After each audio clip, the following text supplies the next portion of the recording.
अस्सलामुअलैकुम स्टूडेंट्स, मैं हूं डॉक्टर अबीबुर रहमान और आप देख रहे हैं क्वेटा टीवी। स्टूडेंट्स, आज हम थर्मोकेमिस्ट्री में लेक्चर 11 को डिस्कस कर रहे हैं और इसमें हम पढ़ेंगे हीट कैपेसिटी को।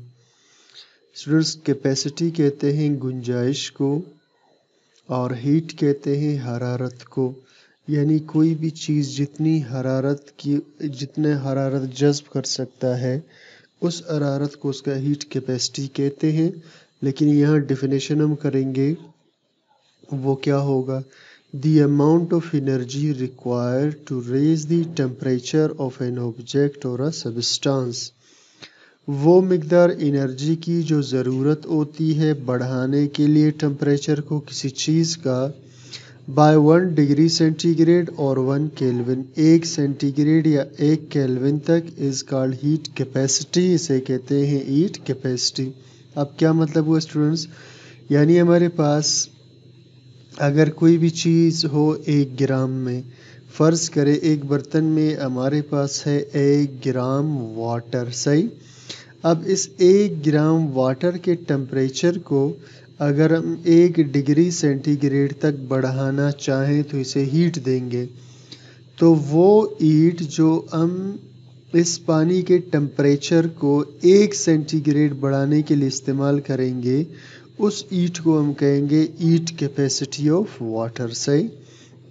तो वो मिकदार एनर्जी की जो ज़रूरत होती है बढ़ाने के लिए टेम्परेचर को किसी चीज़ का 1 सेंटीग्रेड तक, उसे हम कहते हैं हीट कैपेसिटी, डिनोटेड बाय सी। इसे हम बड़े सी से ज़ाहिर करते हैं और इसका यूनिट होगा जॉल पर ग्राम पर सेंटीग्रेड। यानी 1 ग्राम को 1 सेंटीग्रेड बढ़ाने के लिए कितना जॉल एनर्जी चाहिए, या इसे हम कहेंगे जॉल पर मोल पर centigrade. It is measured eight constant pressure और कांस्टेंट वॉल्यूम। इसे हमेशा नापा जाता है मुस्तकिल प्रेशर पे या मुस्तकिल वॉल्यूम पे, यानी इसको नापते हुए वॉल्यूम को या प्रेशर को चेंज नहीं करते। अब इसकी 2 किस्में हैं हीट कैपेसिटी की। पहला है स्पेसिफिक हीट कैपेसिटी और दूसरा है molar heat capacity.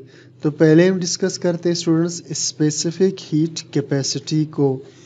Amount of energy required to raise the temperature of 1 gram of a substance by 1 degree centigrade और 1 kelvin.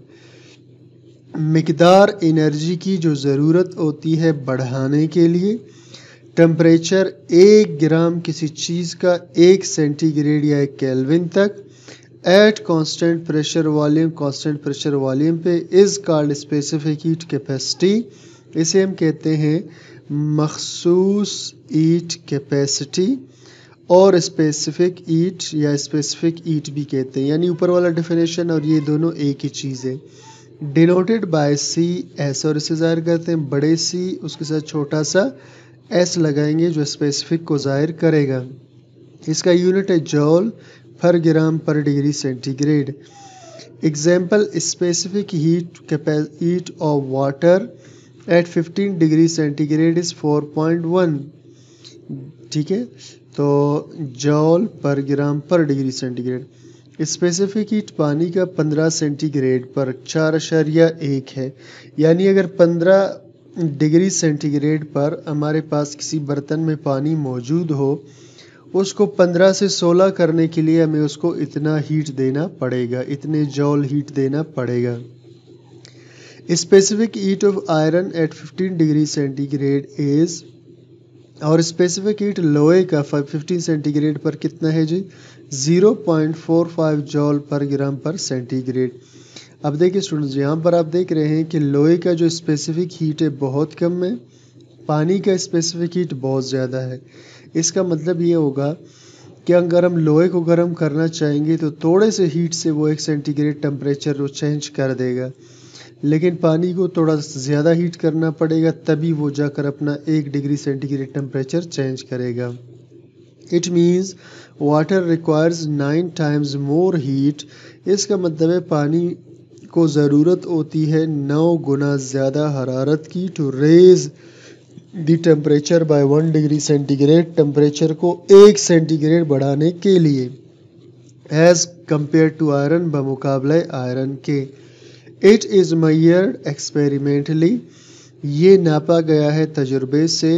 Bye measuring the temperature, it is measured experimentally, यानी heat capacity को experimentally हम मालूम करते हैं।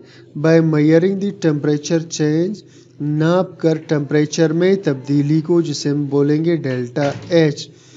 The mass of substance and quantity of heat released और absorb, फिर हम उस मास ऑफ सब्सटेंस, वो मास सब्सटेंस का और क्वांटिटी हीट का जो खारिज या जज्ब हो। क्या मतलब हुआ, देखिए स्टूडेंट्स, कहता है it is measured experimentally, heat capacity को हम मेजर करेंगे किससे, एक्सपेरिमेंट से। measuring द टेम्परेचर, उसमें हमने टेम्परेचर चेंज को मेजर करना है। Mass of substance, mass of substance को मेजर करना है। और क्वांटिटी ऑफ हीट, हीट की क्वांटिटी को। तो ये Q हुआ क्वांटिटी ऑफ हीट, M हुआ मास ऑफ सब्सटेंस और डेल्टा T हुआ चेंज इन टेम्परेचर। यानी हीट को हम इस दोनों पे डिवाइड करेंगे तो हमें स्पेसिफिक हीट कैपेसिटी का पता चल जाएगा। तो यहाँ इस फार्मूले के अंदर स्टूडेंट्स, इस इक्वेशन में CS स्पेसिफिक हीट कैपेसिटी है, M मास को ज़ाहिर करता है, डेल्टा T चेंज टेम्परेचर को, क्यों क्या चीज़ है जो हीट रिलीज और एब्जॉर्ब, हीट जो खारिज या जज्ब हुआ। अगर ये Q प्लस में हो तो एंडोथर्मिक प्रोसेस होगा, और अगर ये Q माइनस में हो तो एक्सोथर्मिक प्रोसेस होगा। This equation is also written as, इस इक्वेशन को हम यूँ भी लिखते हैं। देखिए जी स्टूडेंट, इस इक्वेशन क्या था, CS is equal to Q/M into delta T। अब अगर इस वैल्यूज़ को आप दूसरी तरफ ले जाएंगे तो CS तो पहले से ऊपर था, Q अपनी जगह रहेगा। इनको जब आप इस तरफ लाएंगे तो ये CS के साथ मल्टीप्लाई हो जाएंगे, यानी M into delta T into CS। तो ये जो इक्वेशन है इसे हमने यहाँ पर लिखा है, Q is equal to CS into M into delta T। If M बराबर है कांस्टेंट, अगर इसमें हम M को कांस्टेंट ले ले तो बाकी हमारे, अब देखिए स्टूडेंट्स, इस M को जब हम कांस्टेंट लेते हैं तो आप जानते हो कि कांस्टेंट और इक्वल का निशान, ये दोनों मिलकर प्रोपोर्शनली का साइन बनाते हैं। तो हमने Q की जगह Q को लिखा, इस दोनों की जगह प्रोपोर्शनली साइन लिखा, बाकी CS और डेल्टा T लिखा। इट मीन्स हीट एब्जॉर्ब और रिलीज, इसका मतलब है कि हीट जो जज्ब या खारिज होता है बाय एन ऑब्जेक्ट किसी चीज़ से, इज़ डायरेक्टली प्रोपोर्शनल, वो डायरेक्टली प्रोपोर्शनल है टू इट्स टेम्परेचर चेंज, उसके टेम्परेचर चेंज के। यानी जितना ज़्यादा टेम्परेचर में चेंज आएगा या जितना ज़्यादा हीट दोगे उतना ही ज़्यादा उसके टेम्परेचर में चेंज आएगा। ये क्वेश्चन हमें स्टूडेंट्स ये बता रहा है। अब हम स्टूडेंट्स चलते हैं सेकंड चीज़ पर, और वो है मोलर हीट कैपेसिटी। फ़र्क स्टूडेंट्स नहीं है, यहाँ सिर्फ हम वहाँ ग्राम की बात करते थे, यहाँ मोल की बात करेंगे। Amount of energy required to raise the temperature of 1 mole of a substance. तो अमाउंट ऑफ एनर्जी या हीट जो ज़रूरत होती है बढ़ाने के लिए टेम्परेचर 1 मोल किसी चीज़ का 1 सेंटीग्रेड या 1 केल्विन तक, is called molar heat capacity, इसे कहते हैं molar heat capacity. Denoted by CM, इसे CM से ज़ाहिर करते हैं, यूनिट जॉल पर मोल पर सेंटीग्रेड होगा। Specific heat capacity of a substance is converted into molar heat capacity as. Specific heat capacity, जिसे हमने पहले CS से जाहिर किया था, of a substance is converted, उसे हम बदल सकते हैं मोलर हीट कैपेसिटी के अंदर, यानी CM के अंदर एज। तो मोलर हीट कैपेसिटी बराबर होता है specific heat capacity into molar mass of a substance. ठीक है, अब स्टूडेंट्स देखिए स्पेसिफिक हीट कैपेसिटी का हमने यहाँ फार्मूला निकाला था, ये वाला। ठीक है, स्पेसिफिक हीट कैपेसिटी का फार्मूला है। इस फार्मूले को आप क्या करेंगे, यहाँ पर पुट करेंगे इस जगह में, और यहाँ मोलर मास लगाएंगे, 1 मोल का मास लगाएंगे तो आपको मोलर हीट कैपेसिटी का पता चलेगा।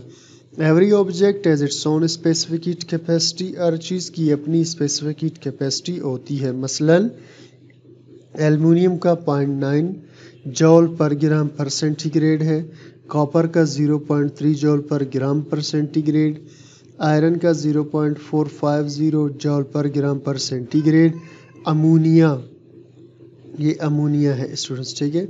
अमोनिया का 2 है तकरीबन और वाटर का 4.18 जॉल पर ग्राम पर सेंटीग्रेड। अब इसमें स्टूडेंट्स आप देखिए सबसे ज़्यादा जो हीट कैपेसिटी है वो किसका है, वाटर का है। इसका मतलब ये है कि पानी बहुत देर से गर्म होता है और इसी तरह बहुत देर से ठंडा होता है। तो स्टूडेंट्स ये था आज का हमारा लेक्चर, जिसमें हमने इस पे हीट कैपेसिटी को डिस्कस किया, उसके 2 किस्मों को डिस्कस किया। उम्मीद करता हूँ आपको लेक्चर समझ में आ गया है। कोई चीज़ क्लियर ना हो कमेंट सेक्शन में ज़रूर बता दीजिए और चैनल को सब्सक्राइब, लाइक, शेयर कीजिए ताकि हम आपके लिए और वीडियोस बना सकें।